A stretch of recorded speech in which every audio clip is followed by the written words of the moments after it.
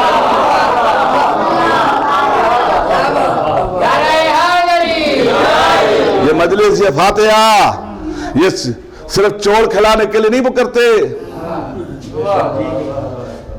ہمیں پتہ ہے جہاں ان کا ذکر ہو وہاں یہ آتے ہیں، اور جہاں یہ آ جائے وہ جگہ مقام محمود بن جاتی ہے. اور باپ کی اولاد سے محبت یہ ایسی چیز ہے جسے موت بھی ختم نہیں کر سکتی.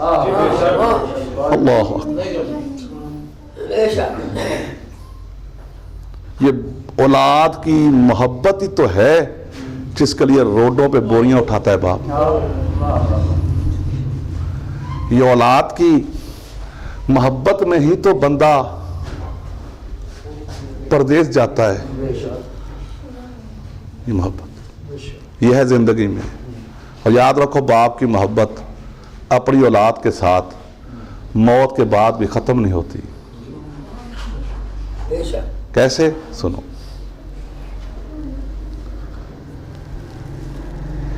بعد از کربلا شہیدوں کے سر نوکے نیزہ پہ رکھ کے ہر شہر کے بازار میں پھرائے گئے. تو نیزوں پہ سر ہوتے تھے، جلوس ہوتا تھا، آگے پیچھے لے جاتے تھے، تو کوئی آگے کوئی پیچھے ہو جاتا. یہ منظر نوٹ کیا شمر نے کہ اس سروں کے جلوس میں، اس رش میں شمر نے دیکھا کہ جدھر جدھر علی اکبر کے سر والا نیزہ جاتا ہے نا، نو کے نیزہ پہ شبیر کا سر ادھر ادھر بڑھ جاتا ہے. جدھر جدھر علی اکبر کے سر والا نیزہ جاتا ہے نا، نو کے نیزہ پہ حسین کا سر ادھر ادھر پھرتا ہے. شمر نے دیکھا، کہتا اچھا حسین بعد از شہادت بھی بیٹے کو دیکھ کے آنکھیں ٹھنڈی کر رہا ہے، میں حسین کی آنکھوں کو یہ ٹھنڈک نہیں لینے دوں گا. یہ کہہ کے اس لعین نے اس لعین کو بلایا جس کے پاس علی اکبر کے سر والا نیزہ تھا. اسے نیزہ لیا، نیزے سے علی اکبر کے سر کو اتار کے صندوق بند کیا، تالا لگا دیا. جیسے اسے نیزے سے سر اکبر کو اتار کے صندوق میں چھپایا نا، تو سارا دن نو کے نیزہ پہ شبیر کی آنکھوں سے آنسو جاری رہے. سارا دن زہرا کا بیٹا نو کے نیزہ پہ روتا رہا. رات کو یہ لعین شرابیں پی کے سو گئے. جب صبح اٹھے تو شور مچ گیا کہ حسین کا سر نو کے نیزہ پہ نہیں ہے، حسین کا سر نہیں ہے. شمر کو جگایا گیا، شمر ہوش کر، حسین کا سر نہیں ہے. کہتا فکر نہ کرو، میں ابھی ڈھونڈ لوں گا، میں ڈھونڈ لوں گا.